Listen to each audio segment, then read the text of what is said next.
Humans will eat almost anything. We eat cows, we eat pigs, we eat chickens, we eat goats, we eat sheep, we eat rabbits, we eat deer, we eat bison, we eat buffalo. In Bangkok, insects are fried in hot oil. Then they are sold on the street. In Iceland, people have eaten fermented shark. In Peru, guinea pigs are roasted over fire. In Japan, raw horse meat can be served with rice. If it walks, someone has cooked it. If it swims, someone has cooked it. If it flies, someone has cooked it. If it crawls, someone has probably cooked it too. But now think about this. When did you last see hippo meat on a menu? Not in your city, not in your country, anywhere.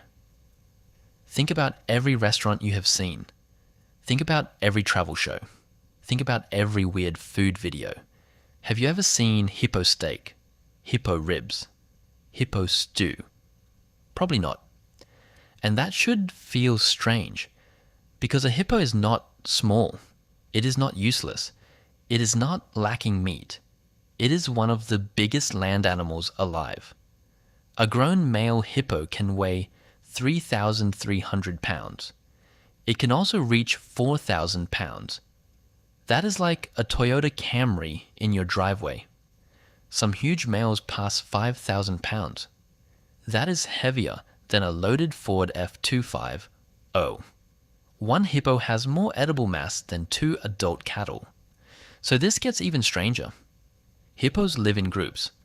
Sometimes they gather by the dozens. They live near rivers and lakes. They spread across huge parts of sub-Saharan Africa, from Senegal down towards South Africa, and they eat grass.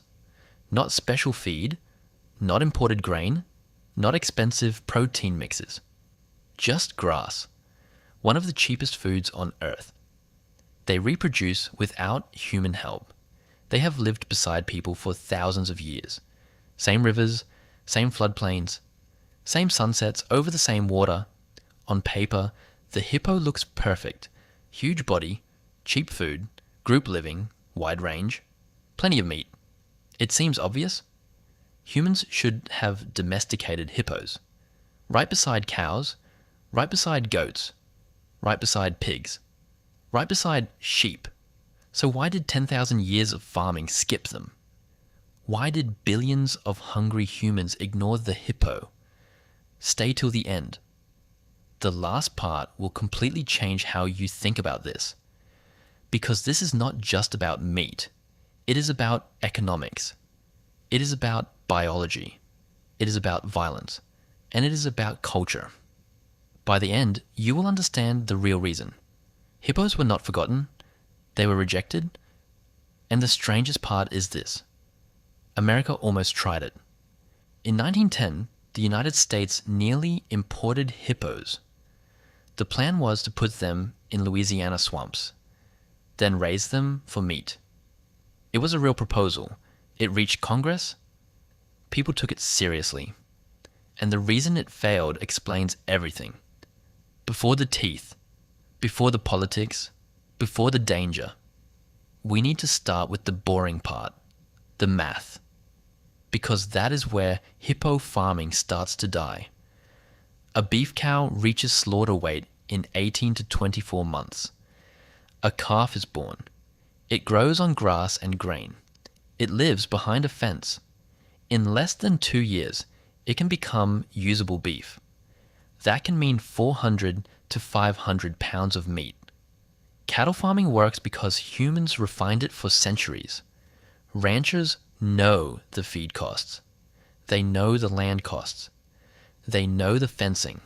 They know the veterinary care. They know the breeding. They know the transport. They know the market timing. Every number has been tested, generation after generation. Livestock comes down to one question. What goes in? What comes out? Now ask that question about a hippo. A female hippo is pregnant for about 8 months. That sounds similar to cattle, but then the comparison breaks. A baby hippo weighs about 100 pounds. That is like a full-grown Labrador. but it will not reach adult size quickly. It can take 5 to 7 years. Some males keep growing for more than 10 years. A cow gives market-ready beef in under 2 years. A hippo asks for much more. Feed me, protect me, house me, keep me alive for half a decade. Then maybe you get meat. And that is only the beginning. Because a hippo does not need just a field. It needs water. Deep water. Every single day. A hippo is semi-aquatic. It uses water to control body temperature. It uses water to protect its skin. It uses water to stay healthy. Hippo skin can be nearly 2 inches thick, but the sun still damages it. It can dry out. It can crack. Hippos do not sweat like cows. They do not sweat like horses. Instead, they release a reddish oily liquid. People sometimes call it blood sweat. But it is not blood, and it is not sweat. It helps protect the skin. It works like a natural sunscreen. It also helps fight bacteria. Researchers later identified special pigments in it. But that strange liquid is not enough. A hippo still needs water. Without water, the body starts failing. The skin breaks down. The temperature rises. The animal's health collapses. Now imagine farming that. One hippo enclosure is expensive. Even zoos worry about it. But a meat business needs more than one hippo. It needs hundreds, maybe thousands. So now you need ponds. You need filtration systems. You need reinforced concrete.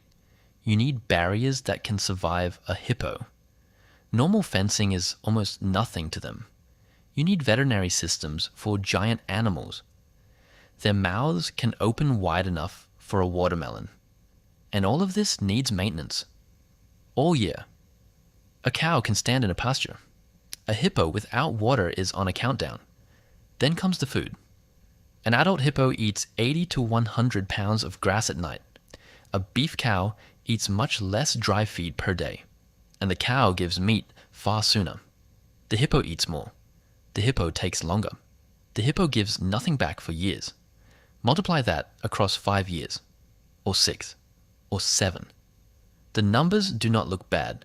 They look ridiculous. A cow feeds you in a year or 2. A hippo says, wait half a decade. Build me a lake. Risk your workers. Then we can talk. But in 1910, America had not fully faced that math. And that led to a bizarre moment in Congress.